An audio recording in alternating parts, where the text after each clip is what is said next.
ఎవరో లలిత మాతాకి జై, ఎవరో దుర్గా మాతాకి జై. సంతోషం. ఈ రోజున మనం మన వీరభద్ర స్వామి దేవాలయంలో మరో పవిత్ర భగవద్గీత పారాయణంతో పాటుగా మన మనసును పవిత్రం చేసినటువంటి భగవన్నామ సంకీర్తన చేసి మా అందరూ అమూల్యమైన ప్రపంచంలో మనలాంటి దేశాలు సుమారుగా 200 దేశాలు ఈ భూమి పైన. ఈ 200 దేశాల్లో ఒకప్పుడు విశ్వగురువుగా విలసిల్లింది, ప్రపంచానికి జ్ఞానభిక్ష పెట్టింది, అన్నప్రసాదం పెట్టింది కేవలం మన భారతదేశమే. అందుచేది విశ్వగురువుగా విలసిల్లింది. అలాంటి విశ్వగురువుగా విలసిల్లిన మన భారతదేశం అనేక రకాల కారణాల వల్ల, విదేశీ దాడుల వల్ల మన దేశము కుంచుకుపోతూ ముక్కలు చేయబడుతూ వచ్చింది. అయినప్పటికీ కూడా ప్రపంచంలో ఎక్కడ ఏ దేశంలో తవ్వకాలు జరిగినా అక్కడ ఏం బయటపడుతున్నాయండి?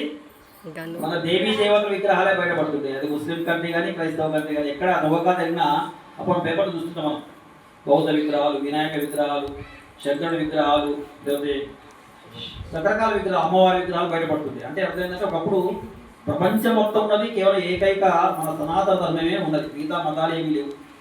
2000 సంవత్సరాల పూర్వం క్రైస్తవం లేదు ఈ దేశంలో. యేసుక్రీస్తు తర్వాతనే క్రైస్తవం వచ్చింది.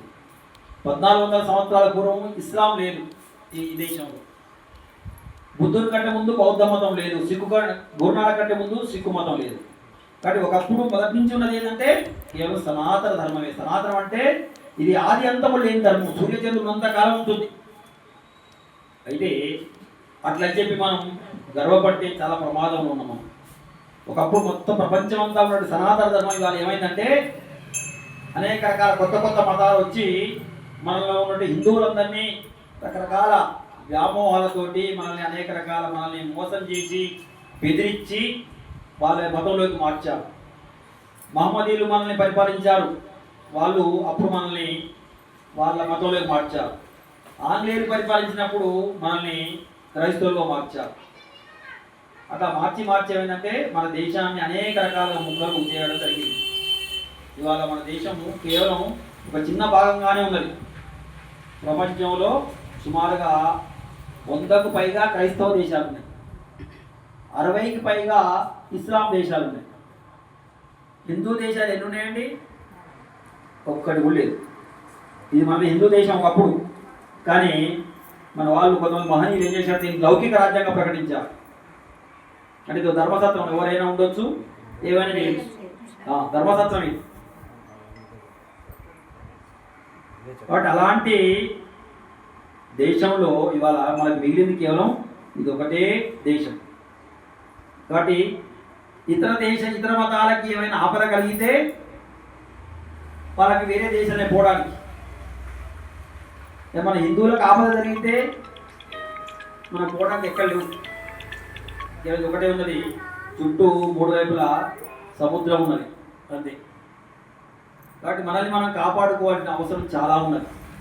కేవలం పూజలు పునస్కారాలు ఒకటి ఉంటే సరిపోదు. పూజలు పునస్కారాలతో పాటు మన ధర్మం పట్ల అనురక్తి ఉండాలి. మనమంతా సంఘటితంగా ఉండాలి. మన పిల్లలకు కూడా మన సనాతన ధర్మాన్ని అందించాలి. మన పెద్దవాళ్ళు మనకు అందించారు కాబట్టి ఇవాళ మనలో కొంత భక్తి విశ్వాసాలు మనలో ఉన్నాయి.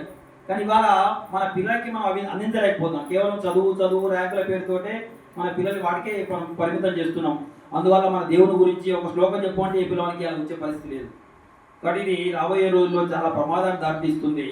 కాబట్టి మనల్ని మనం కాపాడుకోవాల్సిన అవసరం చాలా ఉన్నది. మనందరం సంఘటితంగా ఉండవలసిన అవసరం ఉన్నది.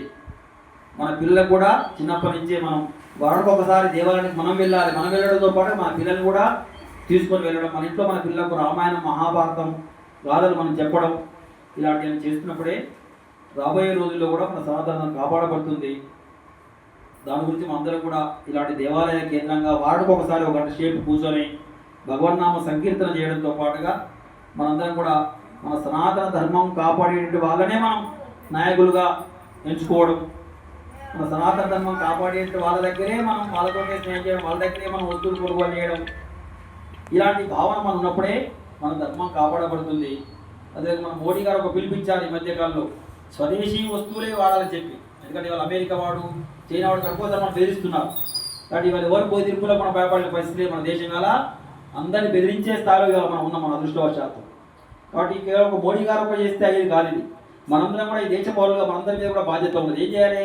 స్వదేశీ వస్తువులే మనం వాడాలి, మన దేశంలో వస్తువులే వాడాలి. మనం అది చేస్తే చాలు మన దేశం ఒక అగ్రపదానం నడుస్తుంది. ఇవాళ కూల్ డ్రింక్స్ తాగుతున్నాం మనం, తెల్ల వేస్తే అది ఫ్యాషన్ అయిపోయింది, మన ఆరోగ్యం కలిగించేది. కూల్ డ్రింక్ తాగడం వల్ల ఎన్ని కూల్ డ్రింక్స్ అని ఓయన్ని అన్ని విదేశాలు ఇవన్నీ కూడా విదేశీ కంపెనీలు ఇవన్నీ.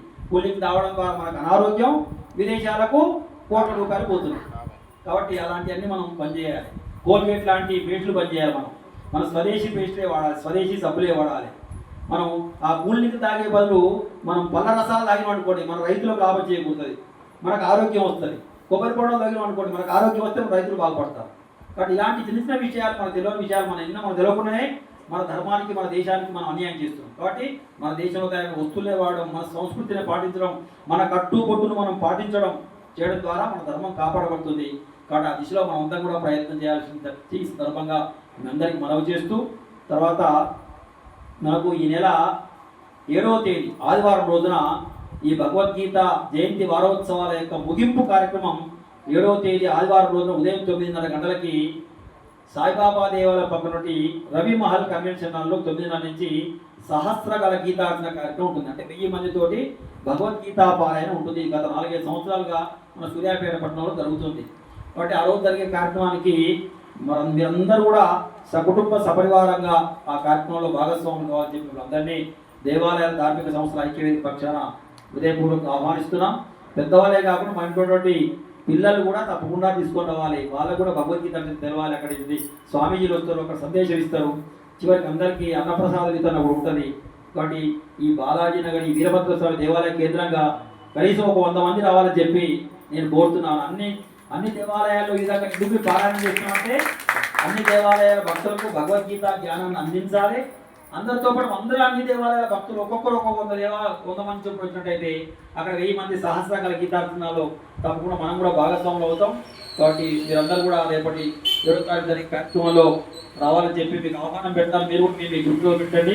మీ బంధుమిత్రులు కూడా మీరు కూడా ఆ గ్రూప్ ఆ యొక్క మెసేజ్ పంపించి ఎక్కువ మంది వచ్చేట్టుగా ప్రయత్నం చేయాలని చెప్పి కోరుతూ, మరి మేము కోరగానే ఇక్కడ ఈ భగవద్గీత పారాయణానికి అనుమతించి మంచి ఏర్పాటు చేసినటువంటి వీరభద్ర దేవాలయ కమిటీ సభ్యులకు, తర్వాత అర్చక స్వాములకు, మాతో పాటు ఈ కార్యక్రమంలో భాగస్వాములైనటువంటి ఈ ప్రాంత భక్తులందరికీ కూడా ధార్మిక సంస్థ ఐక్యవేదిక పక్షాన హృదయపూర్వకంగా ధన్యవాదాలు తెలియజేస్తూ ఓంకారంతో శాంతి మంత్రంతో మా కార్యక్రమం జరుగుతుంది.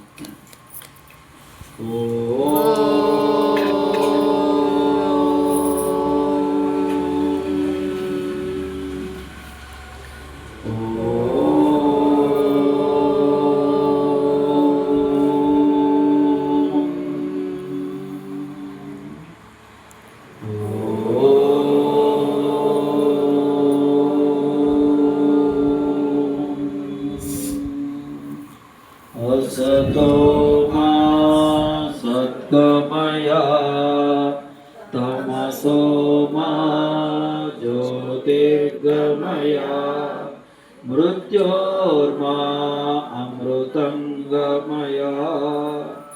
ओम शांति शांति शांतिः। लोका समस्ता सुखिनो भवन्तु, सर्वे जना सुखिनो भवन्तु, समस्त सन्मंगलानि भवन्तु।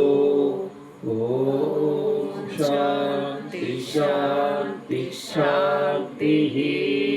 हरिः ओम श्री गुरुभ्यो नमः। हरिः ओम नमः पार्वती पतये हर हर महादेव शंभो शंकर।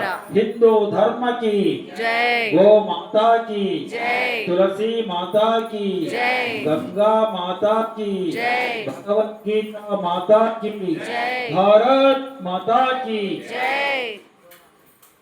गो माता ఆ కార్యక్రమం రోజు ఒక గంట సేపు ఇక్కడ దైవ సన్నిధిలో కూర్చొని భగవన్నామం చేసే కార్యక్రమం కొనసాగించండి. రోజు మొత్తం